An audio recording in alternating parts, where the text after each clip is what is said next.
Okay guys, so this is the one fly, one leader challenge. I've only got one fly that I'm going to use today. I'm not going to change for the entire day. If I get broken off in a tree, it's game over. So it's only a olive minkie that I tied last night. So I'm going to give that a go and see if I can catch one. Okay guys, let's give it a go here. I think it's quite a decent place here. So I'm going to cast out quite a way. Also going to stretch the line as well, because a kinky line introduces slack, and you can lose fish, or you can't usually detect fish if there's a lot of slack in the line. So I'm just pulling it and then releasing the tension carefully. You don't want to just pull it and just let it go, because you'll put in a load more kinks. There we are. So just stretching the line just to get all the kinks out, because it's a traditional arbor reel, this Hardy Perfect, and it does store the line in quite tight coils, but it's a small price to pay for the reel because it's a really nice reel. So there we are. Just got the olive minkie on.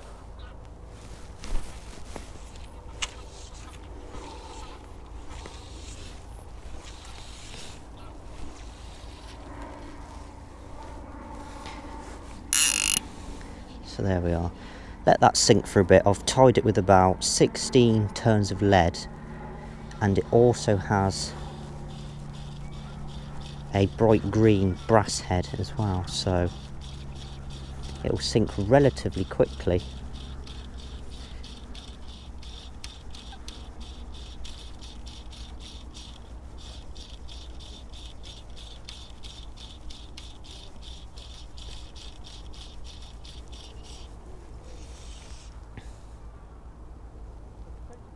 Anything following? Nope. I'll try and cast over there. I just saw a fish come up.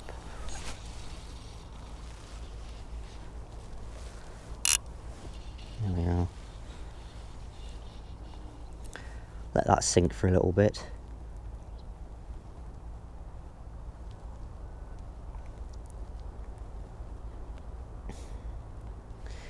Important when you're casting weight as well, not to cast a nice tight loop like you'd usually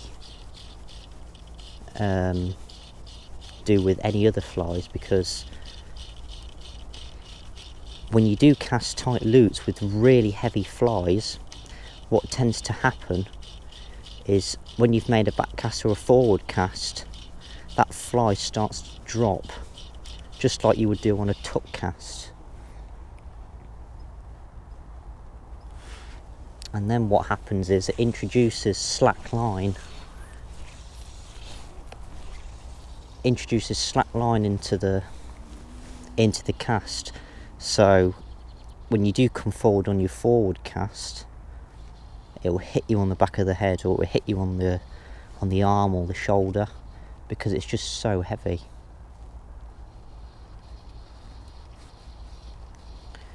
So I'm trying to fan cast around here, but there are trees behind, so I'll have to be really careful.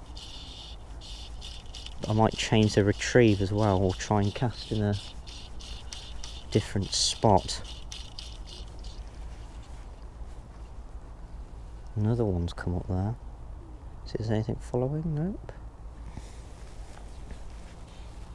I'll try for that one, I think.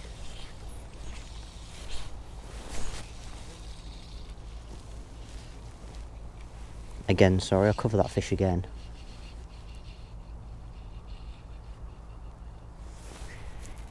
I'm going to do a figure of 8 now.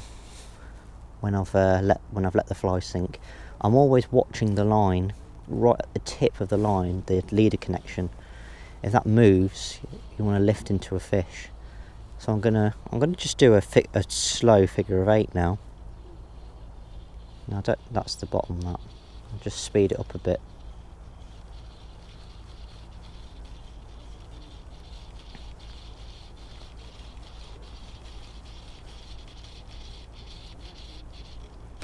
Yes, there we are. Fish on.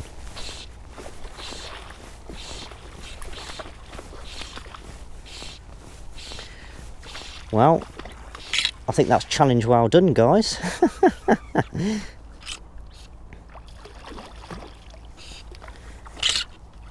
Haven't even set the net up either, which is a big mistake really, so I'm going to have to... There we are, catch and release. Now technically I didn't really catch that fish, so I'm going to try it again, I think.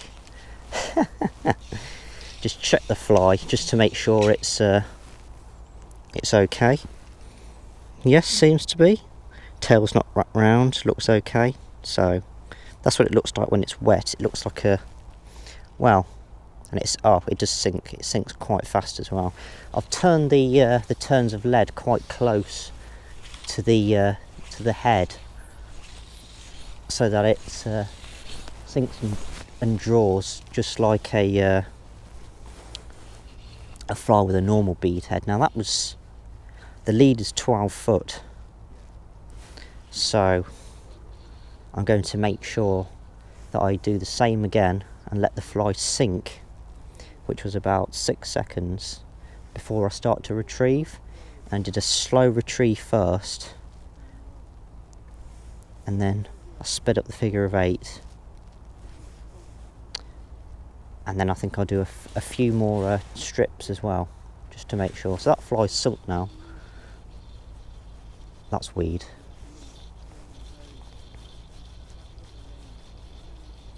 Do a fast figure of 8.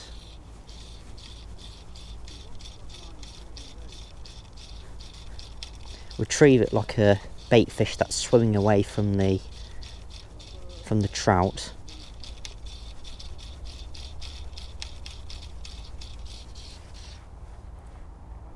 Anything following now? Now, I think I've spooked everything. It's important that when you're casting,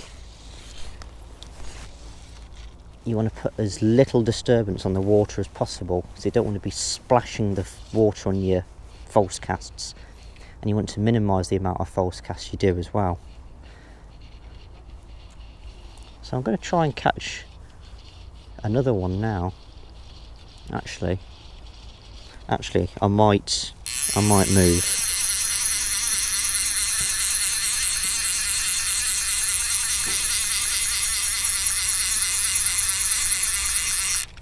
So I've moved from the top lake and I'm on the bottom lake now, and basically what I'm going to... Yes, fish on, guys, fish on. Now let's see if we can land this fish, because technically you don't catch a fish until you've landed it, and the challenge today was to land a fish on this olive minkie. Oh yes, he's fighting particularly well. It is pretty cold today as well. It's about 5 degrees, and I did exactly the same as I did for that other fish on the top lake. I did a slow figure of 8 and sped up the figure of 8, and it took it straight away then. So I'm just keeping tension on the fish now. Wherever he goes, I try and pull in the opposite direction to keep him off balance. What I'm going to try and do now is get the fish on the reel, because this is quite a decent fish. And basically, if you feel the line going slack for the fish, forget about the reel, retrieve some line to the fish, and then concentrate back. So that fish is on the reel now. I can just see him there. What a lovely fish. Oh yes. Lovely, lovely fish this. Decent size fish. There he is. That's one of the That's one of the reasons why I love these old reels, guys. Listen to that. Music to the ears, that. Keeping firm tension on him. Now it is really shallow here, and they don't like that shallow water because it's they don't feel safe because there's hardly any protection. So he's trying to go. Ooh, he's trying to go in that deeper water. And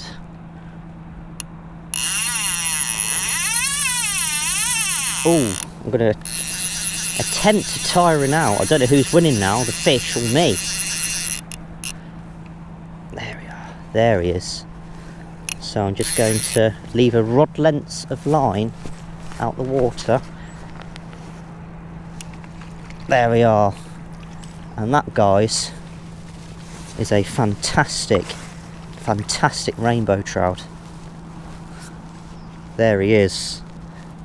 Estimate about £3, taken on the olive minkie. There it is. Just that dropped out really easily. So minimise stress on the fish. Don't touch the fish. Turn the net over, and he's gone. And that, guys,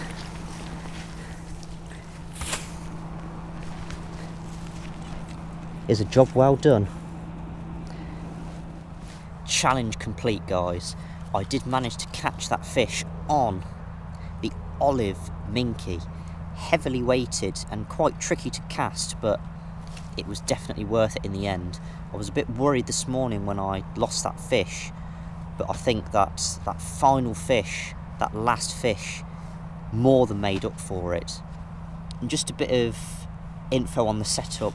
I've basically got a 9.5 foot 7-weight rod and a 7-weight Cortland floating line in this particular case.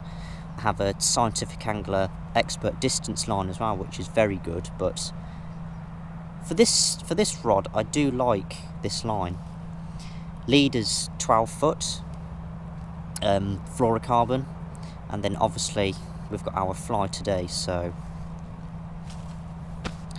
I think I need to think of another challenge for my next session. But take care of yourself, guys. I hope you had a fantastic Christmas and New Year.